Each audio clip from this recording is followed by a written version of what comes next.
Hey, it's your guy Tyrrell back with the interviews. Brazil, Belgium, huge World Cup quarterfinal. This is what we've been waiting for. But who is going to win and how are they going to do it? Can Brazil overcome this Belgian side who have shown that they can handle adversity? Can Hazard, De Bruyne, and Lukaku rise to the occasion? And will Neymar continue to impress at this World Cup? Don't worry, here at the interviews, we've got you covered. So on this edition of the interviews, we're going to preview Brazil against Belgium.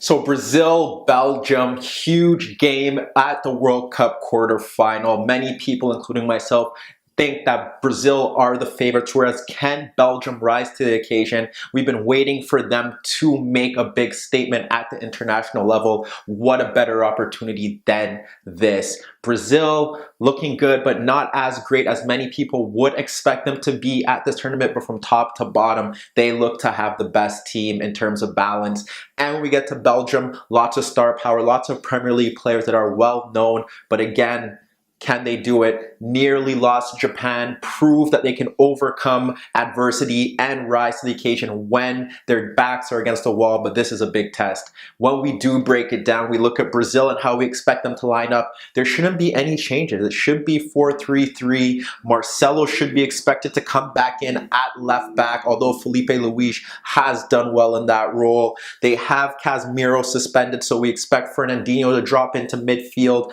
and the front three should stay the same. Neymar, Willian, Gabriel Jesus. As for Belgium, we expect them to stick with the same formation as well, but there can be a few issues that we're going to get to, and if they could modify some things in terms of how they defend and how they go forward. But up front, we've seen Lukaku, we've seen Mertens, we've seen Hazard.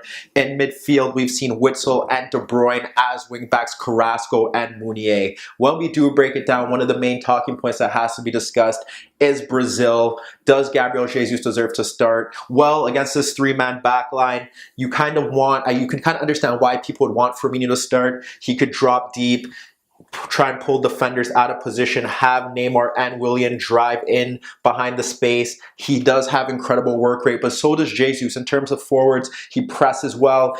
Lots of interceptions. He does the dirty work, and that's what Tite wants. Actually, when you look at how they do press, you could see Brazil pressing high in the earlier stages. Jesus pressing, Willian and Neymar stepping to the center backs, and then have the full backs push onto the wing backs and have them knock the ball over. That could be a ploy for Brazil, but we don't think that's going to happen. Brazil could play this game cautiously like they did against Mexico. They knew the Mexicans were solely great on the counterattack. When we look at this Belgian side, they don't look like they have the answers to unlock teams that are defensively organized with a bit of quality. So a lot of their best play stemmed on the counterattack. So we expect Brazil to drop a bit deeper. More so, we've seen them drop into a 4-4-2 where it's been Paulinho dropping off with the center midfielder that will be Fernandinho. We've seen Coutinho move to the left. We'll see Willian stay to the right, and we'll have Jesus drop on to most likely Kevin De Bruyne, and then have Neymar floating around too, obviously possibly harrying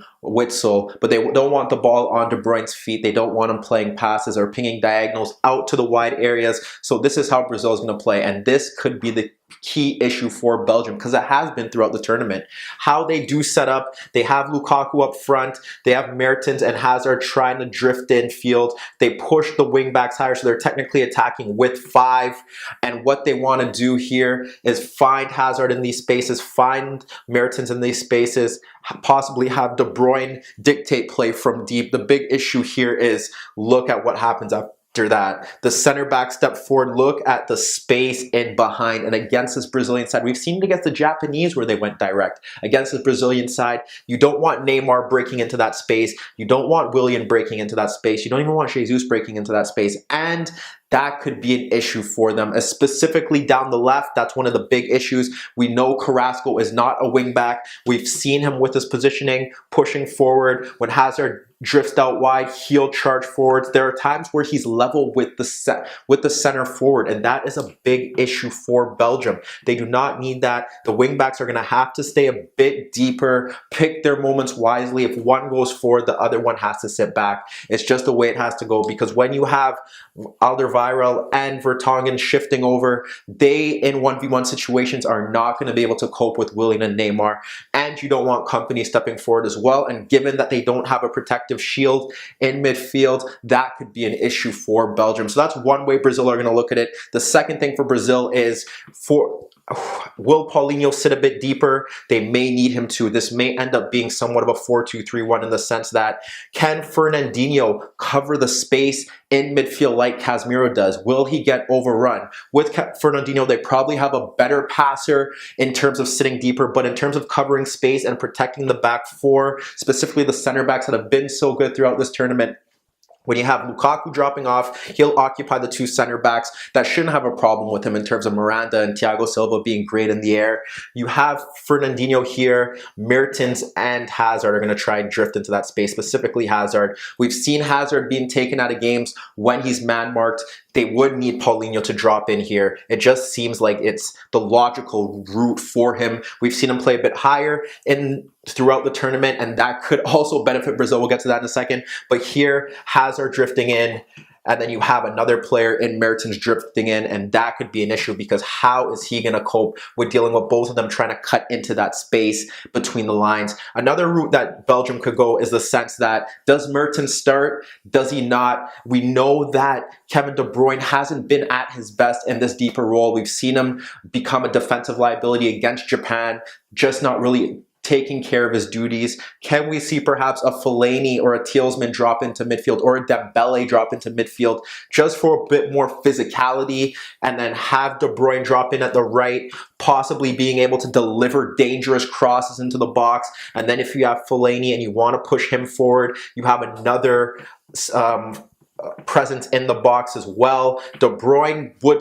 be the logical explanation to play him a bit higher, try to get him between the lines as well, because we know how good he can be, and just get more service into Lukaku. We know they want to play the intricate passing in these tight spaces, but if they could get De Bruyne out wide, possibly have him and Meunier combine, have Meunier push forward, have De Bruyne occupy deeper positions in the right channel like he does for Manchester City, that could be a route for Belgium as well. But when you look at it, if not, and he sits a bit deeper, perhaps they move to a 4-3-3.